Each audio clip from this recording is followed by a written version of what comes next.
Welcome back to Rural Health for You and Everybody. I'm Amber Sorensen, the Marketing Director at the Murray County Medical Center, and I'm here with Jenni Kirchner, the Murray County EMS Director. Hello, Jenni. How are you? I'm doing great, Amber. Perfect. So, lots of exciting things have happened for EMS over the last, the last week, probably lots longer for you guys. You're implementing and you've gone live with some new technology, so we're going to talk about that today. So just to kind of get right into it, talk about what technology you've implemented in the rigs. I would love to. So we met this past week. We met on the 19th at the ambulance garage to go through a training, and the program we're using is called Avel. It's a telemedicine in motion, and it's the first of its kind. And they did roll this out in South Dakota, and Christy Noem signed a huge grant for all the services to have this. So I think they're in 73 trucks. I believe we were the 73rd or 74th truck. I'm not sure, but it's right around there. To have this telemedicine capabilities in it. So on the 19th, we went through a go live training, and what that entails is Avel, eCare, EMS came down with their crew. We had a in-classroom style education where we went through all of what Avel is and how it's important, all of the purposes and like scope of practice, our guidelines, what we need to focus on. But in the end, the technology that you're talking about, Amber, is an iPad in the back of the ambulance that's mounted to the wall with speakers and microphones in the ceiling for ambulance to be able to pull in nurses, paramedics, physicians, and even doctors who are on call 24/7. They are able to jump in and give us advice. They can help with triage. Help us run a code, medical decisions based on the medications that we carry. They've worked with our medical director so that they know what we have, so we're working within our scope of practice. And the list goes on and on. Peer-to-peer consultations, they'll assist us with procedural decisions. Really, my favorite piece is that I can send them a 12 lead while I'm still in the patient's house. They can review it right then and there and advise me one way or another if they see a specific rhythm. So I'm super excited about that capability. They'll call for us, so if our hands are busy, we use our radios in the rig, and that can get tricky sometimes. But they'll call ahead to our receiving facility, so they'll call Murray County Medical Center and give a physician-to-physician kind of like a bedside report, say this is what's going on, this is what they have, and more detailed capabilities that we have ever been able to do before. Also, with the video, we can do, what did they say, like 120 different languages for interpretive services. So I'm super excited. We've never had interpreter services before. It's always a struggle in emergency when you have someone that doesn't speak the same language as you. So really looking forward to that. The technology is really simple. We all have the number saved into our phones. That was part of the training.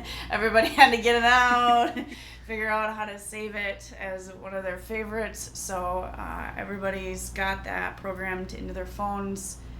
To activate Avel, we literally just call the phone, they answer in their hub, and then we go into detail, who we are, where are we going, what's the patient status, they triage that on their end. They, like I said before, they've got nurses, paramedics, physicians, and doctors that will walk around and assist, the people taking the phone calls and stuff. So once they get that, they figure out who we are. They're going to turn on the iPad on their end, and so they will pop up on the video screen and the microphone, and everything comes on live. Then they'll be able to see the patient, talk to the patient, and advise us moving forward with any questions or just confirmation on what we're doing.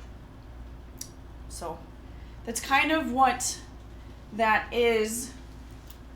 We had 13 members of the ambulance crew out of 24 that were able to attend. The training was recorded, so we are able to share that. We've also got requests to share that training with our fire department and our police officers, so they also can activate Avel for us if we're busy. Our sheriff's office and dispatchers are all on board and super excited to have this capability.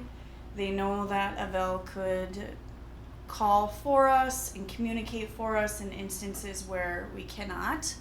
So knowing that they're willing to work with our dispatchers and our dispatchers are willing to work with them just makes everything go so much smoother, and we can really provide that patient with the best care possible and be very efficient for them. Right now we're kind of doing an all call on it, so everybody has a chance to utilize the equipment. So I am making everybody call Avel, and they're on board. They actually highly recommend that we do this for a while, where on every 911 call we have, we activate and utilize Avel so that we can get into the rhythm of how to use it, not be scared or concerned or fidgeting or I don't remember how to do that, and when stakes are high and adrenaline is rushing, we want this to be just second nature. So right now, if you are in need of an ambulance, you'll most likely get to see those services. Let's see, how did this come about? Well, good question, Amber. Why did we choose to do this? And that's probably the most humbling piece of it all. Is Southwest EMS is a regional program, and their board of directors is in charge of grant money. So this year they have approached us, and for the next 3 years we are going to pilot this program. We do not incur any expenses. We had the crew from Avel down here installing before we went go live, so the equipment was put in a week prior to the 19th. I met with Avel individuals getting all of the necessary behind the scene policies and protocols and permissions set up in place. For the past month and a half, we've been working together, doing that stuff weekly. So this is all paid for by Southwest EMS. Our pilot program will hopefully show enough statistics for us to take this to Minnesota legislation and to push it for all rural ambulance services in the state of Minnesota. I'm super honored to have been chosen to pilot this, but even more humbled to know that we are the very first ambulance service in the state of Minnesota to have this installed, up and running, and to have this offer on the table.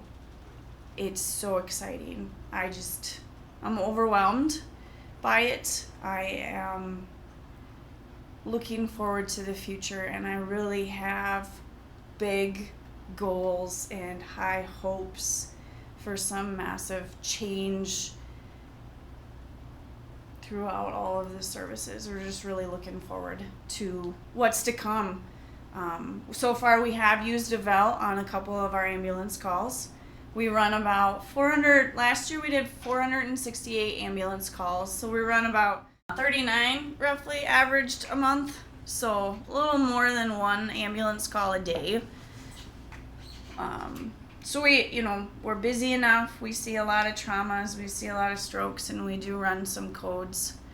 And that's what Avel is looking for. They're also looking for the not trauma ones, the medical ones, the medical questions. I'm doing this. What do you think? Yeah, it looks great.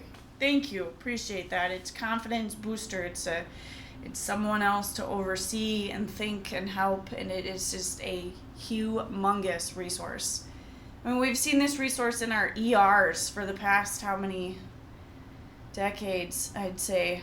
It's been in there for a long time to connect our rural providers with specialists to advise on patient care. So now we're just taking that and throwing it in the back of the rig and going for a ride.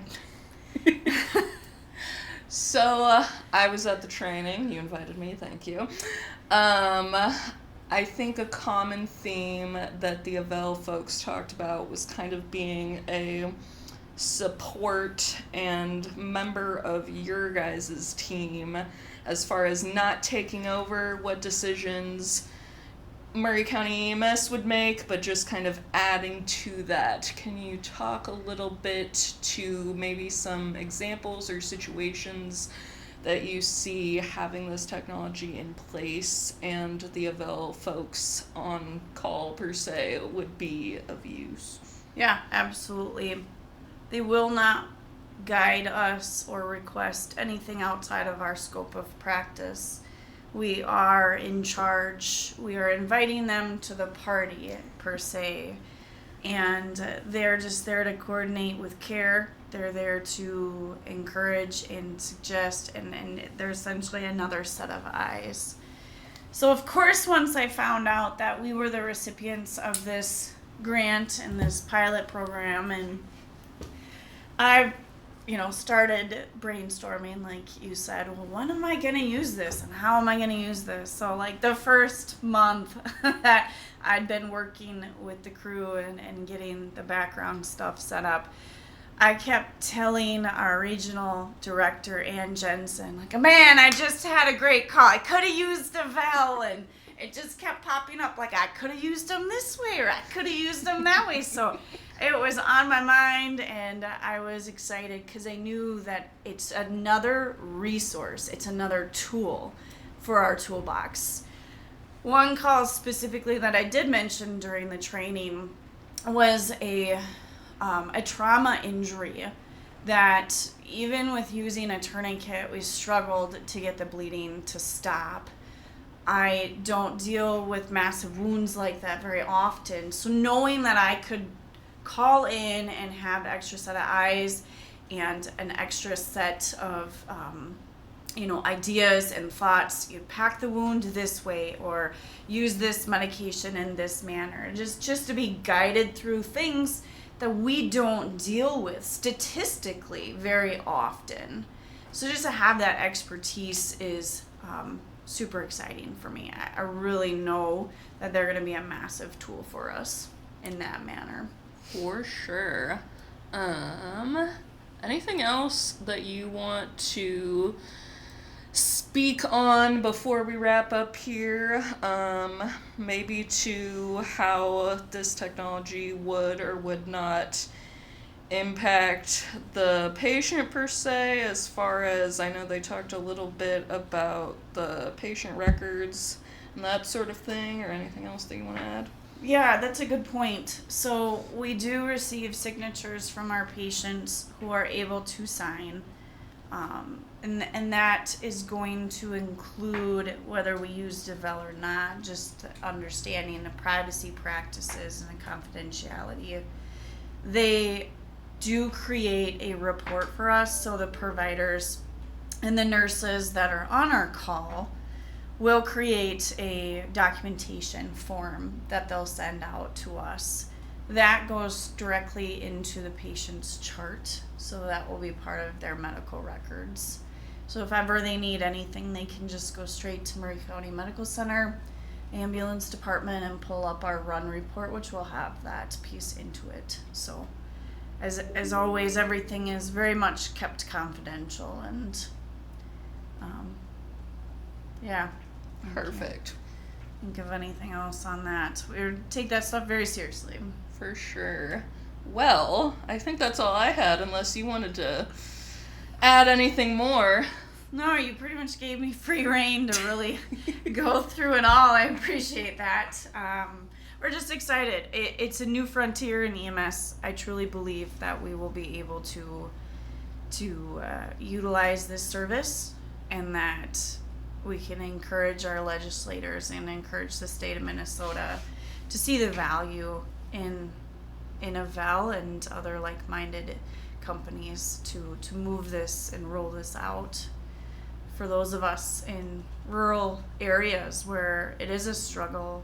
We don't see things often, or we've got distance issues. Greater Minnesota up north, they're running massive distances to have that type of resource plugged in immediately there at your fingertips. I mean, you were there, we were in the ambulance, and I got to make the first call, the first official Avel call. That was super fun.